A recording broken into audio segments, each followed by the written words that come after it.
मैं आशीष राज पुरोहित वर्तमान में मैं राजकीय उच्च माध्यमिक विद्यालय फतेहगढ़ में लेबर असिस्टेंट की पोस्ट पे कार्यरत हूँ। हमने कुछ दिन पहले भौतिकी का, हालांकि कुछ दिन कहना एक गलत बात है, लगभग हमें 15 दिन हो गए इस टॉपिक को पढ़ते हुए।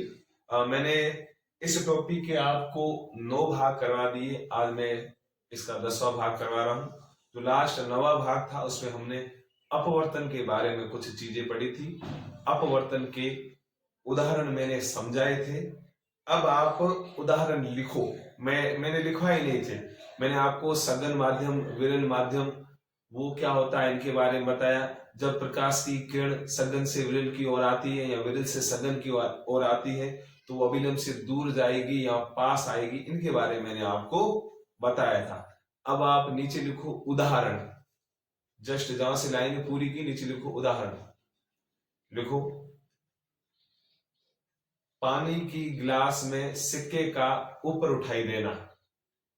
पानी की गिलास में सिक्के का ऊपर उठाई देना, यह है अपवर्तन का उदाहरण। सेकंड उदाहरण लिखो, पानी में रखी स्केल का, पानी में रखी स्केल का टेढ़ा दिखाई देना या ऊपर उठा हुआ प्रतीत होना। टेढ़ा दिखाई देना या ऊपर उठा हुआ प्रतीत होना। ये सिंपली 2 एग्जाम्पल आप ध्यान रख लेना अपवर्तन के। अब आगे मैं थोड़ा बढ़ता हूं, अपवर्तन से रिलेटिव ही है। मैंने पहले भी बोला, यदि बड़े नंबर का 5 नंबर का एक क्वेश्चन आता है तो आपका क्वेश्चन आएगा या दर्पण सूत्र से संबंधित, या भविष्य में हम पढ़ेंगे लेंस सूत्र, उससे संबंधित, या जो मैं आज एक टॉपिक करवा रहा हूं पर्सनली, उसमें से बड़ा क्वेश्चन आने का चांस है 5 नंबर का। तो आप एक बड़ा सा हेडिंग डाल दो जो अपवर्तन के अंदर आती है हेडिंग। हेडिंग का नाम लिखो आप, कांच की स्लेब से अपवर्तन। लिखो, कांच की स्लेब से अपवर्तन। लिख लिया? अब ये वाला डायग्राम आप बना दो, ये वाला चित्र आप बना दो, कांच की स्लेब से अपवर्तन। फिर ये वाला चित्र आप बना दो। पूरा दिख रहा है चित्र? मैंने एक स्लेब बनाई है ABCD, जो आयताकार कांच की स्लेब है। जैसा मैंने डायग्राम बनाया है वैसा आप बनाओ, फिर मैं समझाऊंगा। मतलब थोड़ी बहुत लैंग्वेज लिखवाऊंगा, फिर लैंग्वेज के हिसाब से इस डायग्राम को मैं आपको समझाऊंगा। चलो, मैं लैंग्वेज लिखवा रहा हूं, मैं भाषा लिखवा रहा हूं, वो आप पहले लिखो। मैं मानता हूं आपने ये डायग्राम बना लिया होगा, या आप इसका स्क्रीनशॉट लो या पॉज करके वीडियो को इसका डायग्राम आप बनाओ। अब मैं लैंग्वेज लिखा रहा हूं, नीचे आप लैंग्वेज लिखो, भाषा लिखो इसकी।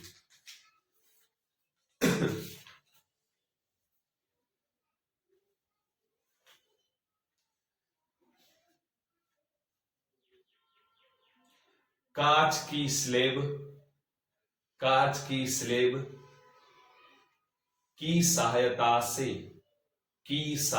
से अपवर्तन की घटना को, कांच की स्लेब की सहायता से अपवर्तन की घटना को आसानी से समझा जा सकता है। आसानी से समझा जा सकता है। नई लाइन से शुरू करो, लिखो। अब मैं जो लैंग्वेज लिखा रहा हूं वो पर्टिकुलर लिख देता हूं।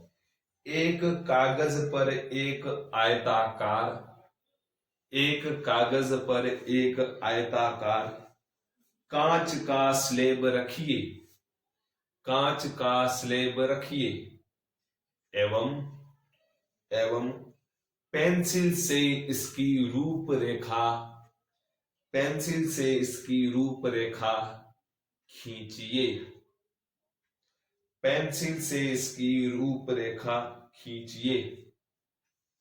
आगे लिखो, कंटिन्यू लिखते जाओ। इस रूपरेखा ABCD, इस रूपरेखा ABCD के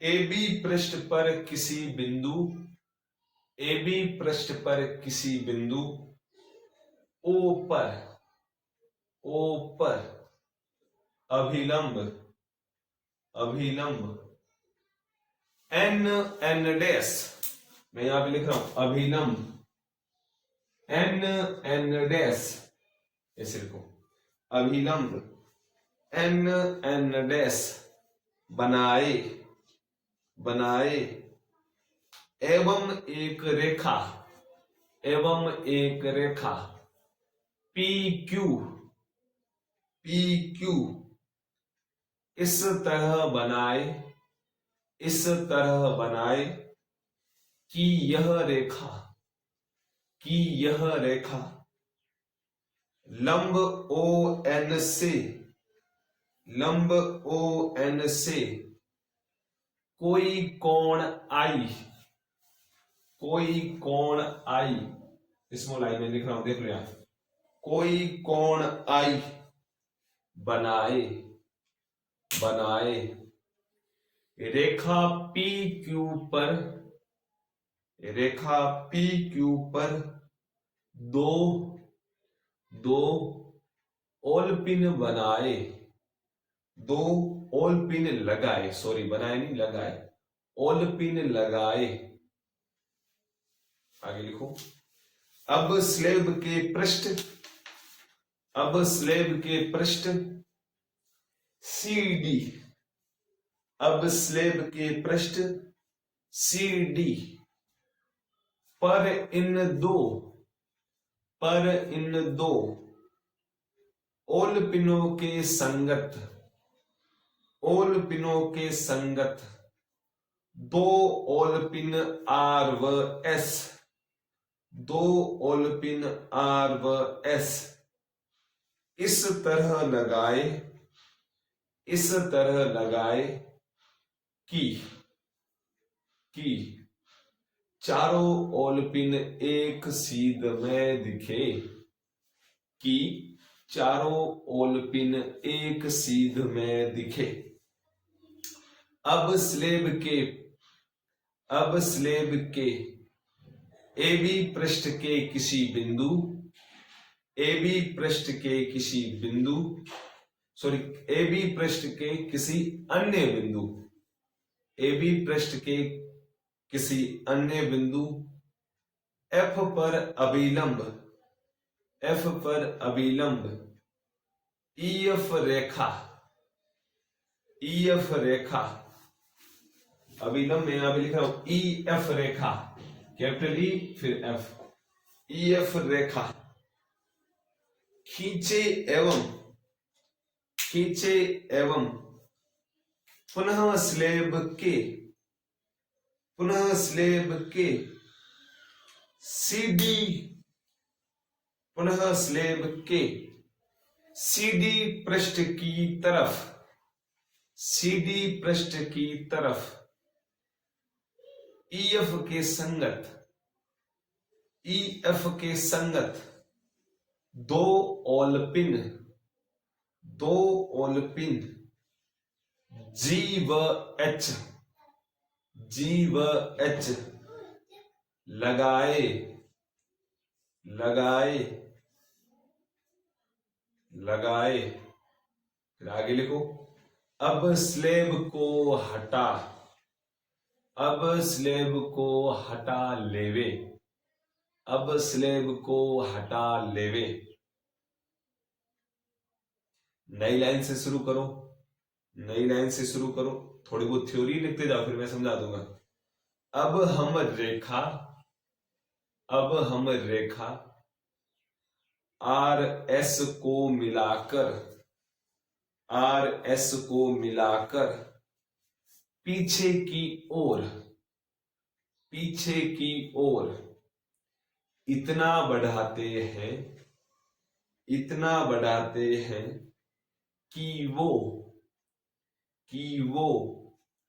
सीडी पृष्ठ पर, सीडी पृष्ठ पर ओ डैश पर मिल जाए, ओ डैश पर, यहां पे मैंने लिखा ओ डैश, ऐसे लिखना ओ फिर ऊपर डैश, ओ डैश पर मिल जाए। अब बिंदु ओ डैश को, अब बिंदु ओ डैश को मैंने लिखा, अब बिंदु ओ डैश को मिलाइए, मिलाइए। इसी प्रकार एफ व जी को मिलाए, व जीएच रेखा को बनाए, व जीएच रेखा को बनाए। आगे लिखो, बिंदु ओ डैश पर, बिंदु ओ डैश पर अभिलंब की तरफ मुड़कर, बिंदु ओ डैश पर अभिलंब एम बनाए। वो लाइन काटो, ऐसे लिखो, बिंदु ओ पर अभिलंब एम डैश बनाए। मैंने लिखा एम डैश बनाए, यहां पे लिखा है बिंदु ओ पर अभिलंब एम डैश बनाए। अब रेखा पी क्यू ओ, अब रेखा पी क्यू ओ को विस्तारित करे। रेखा चित्र से स्पष्ट है कि, रेखा चित्र से स्पष्ट है कि AB पृष्ठ से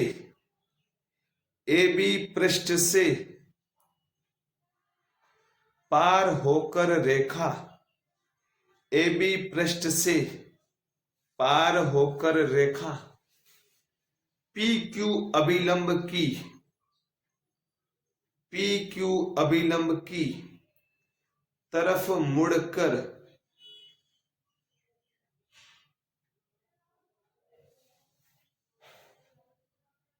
आप ऐसे लिखो, AB पृष्ठ से पार होकर एन डैश अभिलंब की तरफ, एन डैश अभिलंब की तरफ मुड़कर ओ डैश दिशा में, ओ डैश दिशा में, ओ डैश दिशा में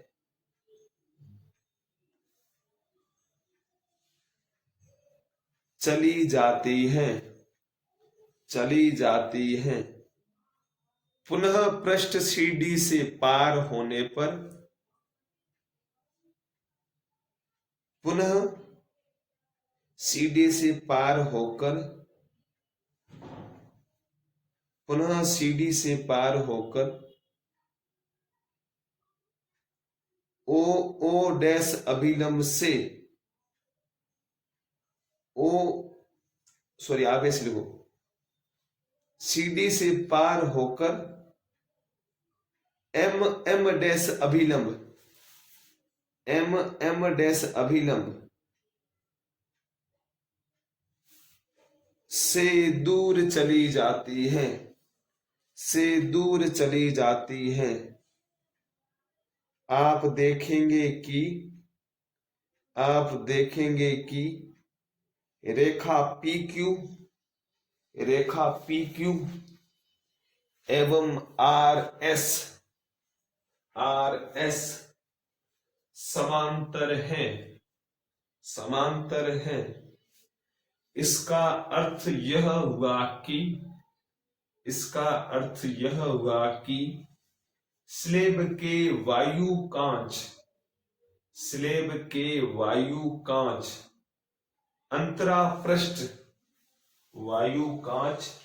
अंतरापृष्ठ मैं यहां पे लिख रहा हूं, वायु कांच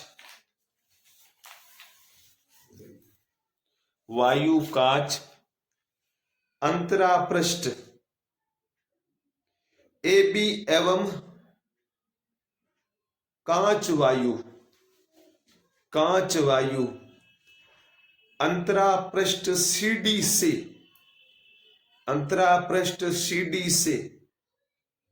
प्रकाश किरणों के मुड़ने का प्रभाव प्रकाश किरणों के मुड़ने का प्रभाव समान एवं एक दूसरे के विपरीत हैं, समान एवं एक दूसरे के विपरीत हैं, जबकि ईएफ किरण जो कि एबी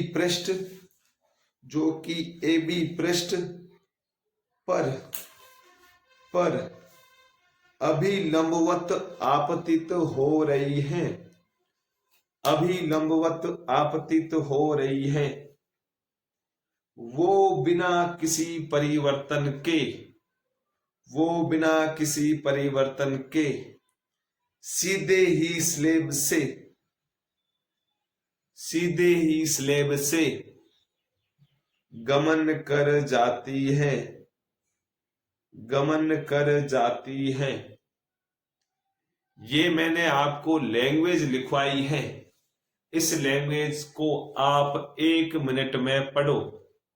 जो मैंने आपको लैंग्वेज लिखवाई है उस लैंग्वेज को 1 मिनट में पढ़ो, एक बार पढ़ो। फिर मैं उस लैंग्वेज को इस चित्र की सहायता से समझाऊंगा या इस चित्र को उस लैंग्वेज की सहायता से समझाऊंगा। चलो पढ़ो तुम।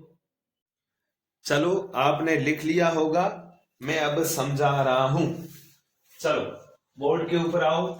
डायग्राम जो बना हुआ है इसको अब जो मैंने लैंग्वेज लिखवाई, अब जो मैंने भाषा लिखवाई, इसकी सहायता से समझने की कोशिश करते हैं, इसकी सहायता से समझने की कोशिश करते हैं। मैंने पहले भी बोला, अब भी बोल रहा हूं, यदि बड़ा क्वेश्चन आता है तो यहां से आने के चांस बनते हैं कि स्लेब की सहायता से अपवर्तन की घटना को समझाइए। तो ये आपको पूरा आना चाहिए। अब समझ लो, सीख लो, रटू तोता बनना है नहीं।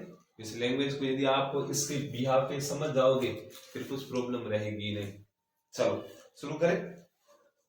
मैंने आपको लिखवाया, एक कागज पर आयताकार कांच का स्लेब लीजिए। हालांकि आयताकार कांच का स्लेब हमारी लैब में रखा हुआ है। ये चीज वापस दोहरा रहा हूं, ये चीज 11th बायोलॉजी के जो स्टूडेंट है उनके 12th में पर्टिकुलर प्रैक्टिकल आता है। आपके 2 प्रैक्टिकल होते हैं, एक होता है रे ऑप्टिक्स से संबंधित प्रिज्म जो 10वीं में है नहीं, 12वीं में, और इसका एक आता है। तो ये आप यहां से समझ लो, फिर बाद में 12th में इतनी दिक्कत नहीं रहेगी। और 10वीं वालों के लिए वैसे क्लास 10 के लिए इंपॉर्टेंट है। मैंने क्या बताया, एक कागज पर एक आयताकार कांच की स्लेब रखी, एक कांच की मैंने स्लेब रख ली कागज के ऊपर, ठीक है, एवं पेंसिल से इसकी रूपरेखा लिखी। कागज की एक पन्नी थी, उसके ऊपर मैंने स्लेब रखी, फिर मैंने उसको पेंसिल की सहायता से रूपरेखा दे दी, उसका डायग्राम बना दिया जो बोर्ड पे दिख रहा है आपको। इस रूपरेखा ABCD मैंने रूपरेखा खींची, फिर उसका नामकरण किया ABCD। दिख रहा है आपको ABCD? मैंने नामकरण दिया ABCD, यहां भी लिखा है मैंने, वापस रिपीट कर रहा हूं। इस रूपरेखा ABCD के AB पृष्ठ पर किसी बिंदु O पर अभिलंब NN डैश बनाए। मतलब ABCD में AB पृष्ठ के किसी बिंदु O पर NN डैश अभिलंब बनाए। अभिलंब मैंने परावर्तन की घटना में भी समझाया। अब ये क्या बोला, वापस लाइक ABCD स्लेब के AB पृष्ठ पर किसी बिंदु O पर, O दिख रहा है, NN डैश अभिलंब बनाए। ये डैश डैश डैश डैश दिख रहे हो आप, ये है अभिलंब। कौन सा अभिलंब है? N डैश, ऊपर मैंने N लिखा है, यहाँ पर N डैश लिखा है। ये है आपतित किरण, ये है अपवर्तित किरण। परावर्तन में जो किरण आती थी आपतित होती, वापस उसी माध्यम में जाती तो उसे बोलते थे परावर्तित किरण, यहाँ बोलते हैं आपतित किरण और अपवर्तित किरण। तो मैंने O पॉइंट पर NN डैश अभिलंब बनाया, NN डैश अभिलंब बनाया। फिर क्या है, एवं एक रेखा PQ इस तरह बनाए कि यह रेखा लंब ओ एन से कोई कोण आई डैश बनाए, कोई कोण आई डैश बनाए। मैंने क्या लिखा, एक रेखा पी क्यू, मैंने एक रेखा बनाई यहां से पी क्यू, इस रेखा का नाम है, एक रेखा पी क्यू इस तरह बनाए कि यह रेखा लंब O N, O N, O N, O N, देखो वैसे अभिलंब कौन सा है, एन एन डैश, यदि इसे पूरे को मैं लू N O O N dash, N O O N dash, या मैं ऐसे बोल सकता हूं ओ एन या ओ एन डैश। ये लाइन क्या बोल रही है, पी क्यू इस तरह, सॉरी, एवं एक रेखा पी क्यू इस तरह बनाए कि ये रेखा लंब ओ एन से कोई कोण आई बनाए, लंब ओ एन से कोई कोण आई बनाए, मतलब आपतित किरण पी क्यू और लंब ओ एन के मध्य जो कोण है वो कौन सा, आई। परावर्तन की घटना में मैंने आपको दो कोण बताए थे, आपतन कोण और परावर्तन कोण। यहां पर होगा आपतन कोण और अपवर्तन कोण, कोण आई कोण आर, वहां भी बताया था और यहां पर भी है। तो ये बोल रहा है कि लंब ओ एन से पी क्यू रेखा के साथ आई कोण बनाए, देख रहे हो। फिर है रेखा पी क्यू पर दो ओल पिन लगाए, यानी हम जब प्रैक्टिकल करेंगे तब हम रेखा पी क्यू जो खींचेंगे उसके ऊपर दो ओल पिन लगाएंगे। क्या लगाएंगे, छोटी छोटी जो ओल पिन होती है लोहे की, वो छोटी छोटी जो कीले होती है वो उसके ऊपर लगाएंगे। क्यों लगा रहे हैं, क्योंकि प्रैक्टिकल की सहायता से इसको समझ रहे, वो आगे समझ में आ जाएगा। तो पी क्यू पर दो ओल पिन लगाए। अब स्लेब के पृष्ठ, अब स्लेब के पृष्ठ सीडी पर इन दो ओल पिनों के संगत, अब स्लेब के सीडी पृष्ठ, पहले भी था अब यहां पे आ रहा, सीडी पृष्ठ पर इन दो ओल पिनों के संगत दो ओल पिन आर व एस इस तरह लगाए, आर व एस इस तरह लगाए कि चारों ओल पिन, कि चारों ओल पिन एक सीध में दिखे। चलो मैं वापस रिपीट कर रहा हूं।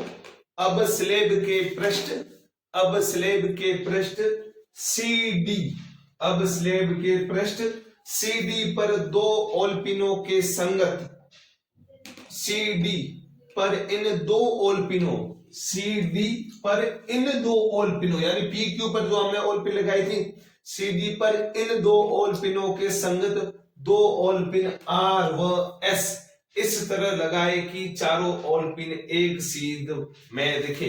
यानी पी क्यू के संगत हम इस स्लेब के अंदर, कांच की स्लेब के अंदर देखकर दो ओल पिन लगाएंगे जो आर ओ एस पर आए। ये प्रैक्टिकल 12 में होता है। जब मैंने पी क्यू पर दो पी क्यू पर दो ओल पिन लगाई, अब इसके संगत में आर ओ एस पर ऐसी दो ओल पिन लगा रहा हूं जो इसके सीध में आए, जो पी क्यू वाली दो ओल पिन थी उसके सीध में आए या सीध में दिखे। अब स्लेब के ए बी पृष्ठ के किसी अन्य बिंदु एफ पर अभिलंबवत ई एफ रेखा खींचे। अब स्लेब के ए बी पृष्ठ, अब वापस ऊपर आ जाओ, अब स्लेब के ए बी पृष्ठ के किसी अन्य बिंदु पर अभिलंबवत, अभिलंबवत ई एफ रेखा खींचे। मैंने अभिलंबवत ए बी के ऊपर एक ई एफ रेखा खींची, दिख रही है आप, ई एफ रेखा, ई एफ रेखा खींचे एवं पुनः स्लेब के सीडी पृष्ठ की तरफ ई एफ के संगत दो ओल पिन। अब मैंने ए बी पृष्ठ पर एक ई एफ रेखा खींची, अब मैं आ गया सीडी की ओर, सीडी की ओर आने पर इस ई एफ की सीध में मैंने दो ओल पिन जी और एच लगाई, दो ओल पिन जी और एच लगाई। तो यहां पे बोल रहा है कि ई एफ रेखा खींचे एवं पुनः स्लेब के सीडी पृष्ठ की तरफ ई एफ के संगत दो ओल पिन जी व एच, दो ओल पिन जी व एच लगाए। अब स्लेब को हटा लेवे, अब इस स्लेब को मैं हटा रहा हूं, हटा लेवे। अब आगे क्या बोल रहा है, अब आगे बोल रहा है अब हम रेखा आर एस, अब हम रेखा आर एस दिख रही है, अब हम रेखा आर एस को मिलाकर पीछे की ओर इतना बढ़ाते हैं कि वो सीडी पृष्ठ पर ओ डैश पर मिल जाए। मैंने आर एस पर जो दो ओल पिन लगाई थी उस समय रेखा नहीं, रेखा तो अभी मैंने पहले बढ़ाई रखी, लेकिन जब सीडी पृष्ठ पर आया था मैंने आर ओ एस बिंदु पर दो ओल पिन लगाई थी। अब मैं जैसे मैंने स्लेब को हटा दिया, अब मैंने कांच की स्लेब को हटा दिया, अब मैं क्या कर रहा हूं, आर एस रेखा को पीछे की ओर ले रहा हूं, आर एस रेखा को पीछे की ओर सीडी पृष्ठ के ओ डैश बिंदु, सीडी पृष्ठ के ओ डैश, तो यही बोल रहा है, देखो वापस रिपीट कर रहा हूं। अब हम रेखा आर एस को मिलाकर पीछे की ओर इतना बढ़ाते हैं, पीछे की ओर इतना बढ़ाते हैं कि वो सीडी पृष्ठ पर, कि वो सीडी पृष्ठ पर ओ डैश पर मिल जाए। कहां पर मिल जाए, ओ डैश पर मिल जाए। मैंने आर एस को पीछे की ओर किया, जिस जगह मिली वो कौन सी जगह है, ओ डैश, कौन सी जगह है, ओ डैश पर मिल जाए।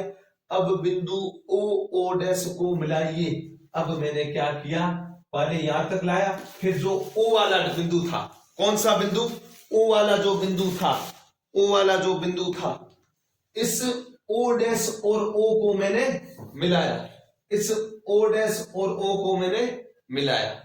अब ये बोल रहा है, देखो बिंदु ओ डैश, अब बिंदु ओ डैश को मिलाइए, इसी प्रकार एफ व जी बिंदु को मिलाइए, वो जीएच रेखा को बनाए।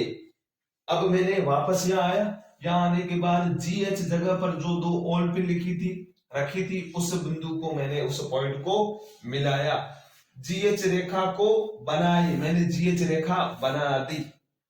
बिंदु ओ डैश पर अभिलंब एम एम डैश बनाए, मैंने ओ डैश पर एक अभिलंब बनाया, डैश डैश डैश डैश, देख रहे हो अभिलंब है, ओ डैश पर मैंने अभिलंब बनाया एम एम डैश, कौन सा, एम एम डैश बनाई। अब रेखा पी क्यू ओ को विस्तारित करे, अब रेखा पी क्यू ओ को विस्तारित करे यानी आगे बढ़ाए, पी क्यू ओ को विस्तारित करे।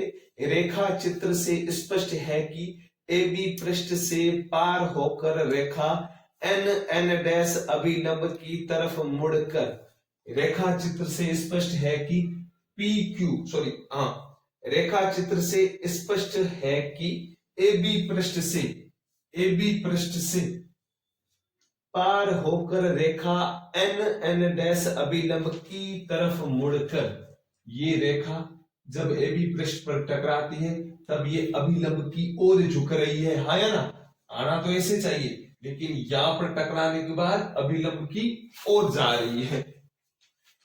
वापस रिपीट कर रहा हूं, ए बी पृष्ठ से पार होकर रेखा एन एन डैश अभिलंब की तरफ मुड़कर ओ दिशा में चली जाती है, सही बात है। पी क्यू रेखा थी, एन एन डैश अभिलंब पर आई, फिर अभिलंब की ओर मुड़कर ओ डैश दिशा में चली जाती है। पुनः पृष्ठ सीडी से पार होने पर रेखा, पुनः पृष्ठ सीडी से पार होकर रेखा एम एम डैश अभिलंब से दूर हो जाती है, एम एम डैश अभिलंब से दूर हो जाती है। सिंपली पी क्यू रेखा आई, एन डैश के पास गई, फिर रेखा आई, यहां किरण आई ओ डैश पर, ओ डैश पर आने के बाद एम डैश अभिलंब से दूर गई, ऐसे आई फिर पास, फिर ऐसे चलती गई फिर दूर।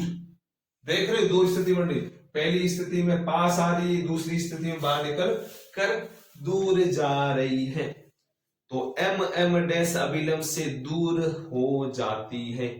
आप देखेंगे कि रेखा पी क्यू एवं आर एस समांतर है, रेखा पी क्यू और आर एस समांतर है या नहीं।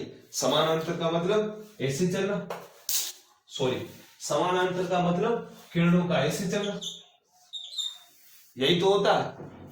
अब क्या बोला, रेखा पी क्यू और रेखा आर एस समानांतर है या ना, है। सब देखो पी क्यू ऐसे आ रही है और इसको आगे बढ़ा दे ऐसे जाएगी, आर एस ऐसे आ रही है, तो दोनों आपस में यहां पर तो समानांतर हो रही, तो समानांतर हैं। इसका अर्थ यह हुआ कि स्लेब के वायु कांच अंतरापृष्ठ AB, स्लेब के वायु कांच, वायु यानी हवा, और कांच अंतरापृष्ठ कौन सा? AB अंतरापृष्ठ वो है जो हवा और कांच को, वायु और कांच को अलग करता है। CD अंतरापृष्ठ वो है जो कांच को और वायु को अलग करता है। वापस मैं रिपीट कर रहा हूं, इसका अर्थ यह होगा कि स्लेब के वायु कांच अंतरापृष्ठ AB एवं कांच वायु अंतरापृष्ठ CD से प्रकाश किरणों के मुड़ने, प्रकाश किरणों के मुड़ने का प्रभाव समान एवं एक दूसरे के विपरीत है। सीधी बात है, यहां पर जो AB पृष्ठ पर प्रकाशित किरण मुड़ रही है लेकिन अभिलंब की ओर मुड़ रही है, CD पर दूर मुड़ रही है, मुड़ तो रही है लेकिन एक दूसरे के विपरीत, एक वाली पास में मुड़ रही है, दूसरे वाले में दूर मुड़ रही है, तो यही बोला विपरीत है। जबकि EF किरण जो कि AB पृष्ठ पर अभिलंब आपतित होती हैं, EF किरण जो कि AB पृष्ठ पर अभिलंबवत आपतित हो रही है, वो बिना किसी परिवर्तन के सीधे स्लेब से गमन कर जाती है, सीधी स्लेब से करे। इसका मतलब अपवर्तन या परावर्तन की घटना में किरण को अभिलंबवत आपतित नहीं होना है, मतलब ऐसे सीधा नहीं होना, थोड़ा सा टेढ़ा होना। ये था कांच की स्लेब से अपवर्तन। यहां पर अपवर्तन की दो घटनाएं हो रही है, पहली यहां, दूसरी यहां। अब आपके दिमाग में यदि थोड़ा आपने लास्ट लेक्चर पढ़ा है तो इतना तो आपको पता चल गया होगा कि सर यहां पर किरण अभिलंब की ओर आ रही है और यहां पर किरण अभिलंब से दूर जा रही है। तो मैंने आपको कल या लास्ट वाले लेक्चर में बताया था, जब किरण विरल से सघन माध्यम में जाती है तो अभिलंब की ओर जाएगी, और जब किरण सघन से विरल माध्यम में जाती है तो अभिलंब से दूर जाएगी। और मैंने आपको मोटा मोटा सा एग्जांपल दिया था, वायु हमेशा एक विरल माध्यम होता है, और वायु की अपेक्षा जितने भी माध्यम है, भले वो कांच हो, भले वो तेल हो, भले वो हीरा हो, भले वो ग्लिसरीन हो, वो सभी माध्यम सघन होते हैं। वायु हमेशा विरल माध्यम होता है।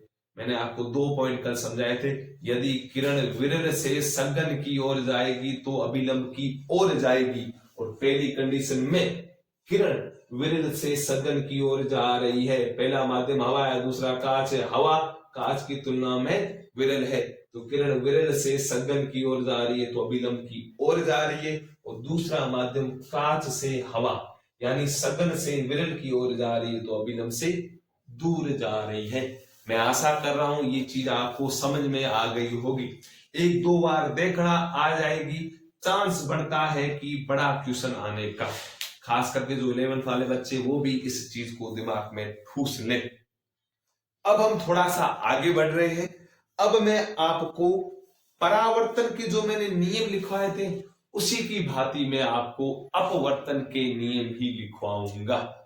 तो चलो आप अपवर्तन के नियम, चलो 2 लाइन छोड़कर आप एक हेडिंग डालो, अपवर्तन के नियम, अपवर्तन के नियम, जिसमें पहला नियम लिखो,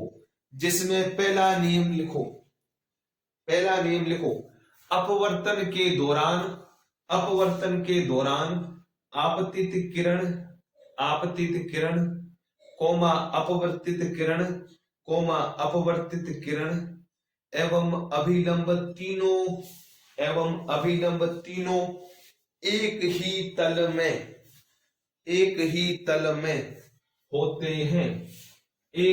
तल में होते हैं।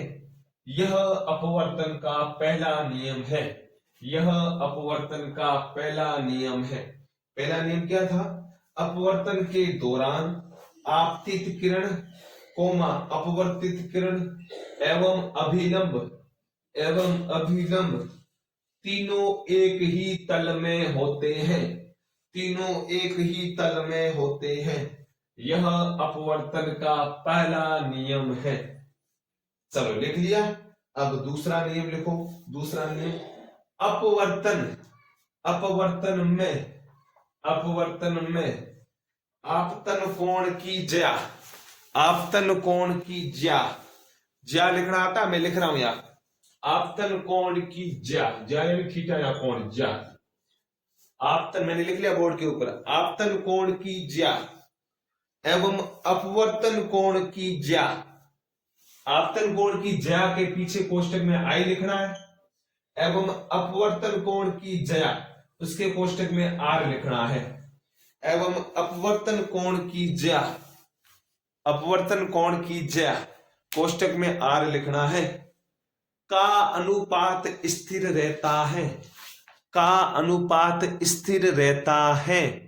मैं वापस दूसरा नियम रिपीट कर रहा हूं, अपवर्तन में आपतन कोण आई की ज्या, सॉरी अपवर्तन में आपतन कोण की ज्या कोष्टक में लिखो आई, अपवर्तन में आपतन कोण की ज्या कोष्टक में लिखो आई, एवं अपवर्तन कोण की ज्या, एवं अपवर्तन कोण की ज्या कोष्टक में लिखो आर। का अनुपात स्थिर रहता है, का अनुपात स्थिर रहता है, का अनुपात स्थिर रहता है।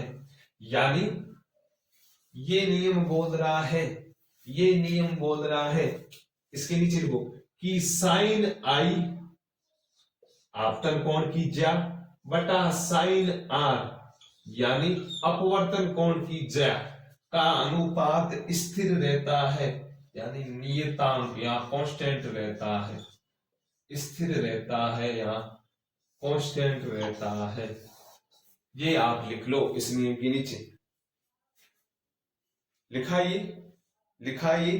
अब लिखो यह अपवर्तन का दूसरा नियम है, यह अपवर्तन का दूसरा नियम है जिसे स्नेल का नियम कहते हैं, जिसे स्नेल का नियम कहते हैं। जहां पर आपने स्नेल का नियम लिखा है उसके ऊपर तारे लगा दो। अक्सर 1 नंबर का क्वेश्चन पूछा जाता है स्नेल का नियम क्या होता है, तब आप लिखोगे साइन आई बटा साइन आर बराबर नियतांक, यही कहलाता है स्नेल का नियम। ये थे आपके अपवर्तन के 2 नियम। मैं आशा करता हूं कांच की स्लेब से अपवर्तन आपको समझ में आ गया होगा। बाकी वाला लेक्चर हम पढ़ेंगे कल।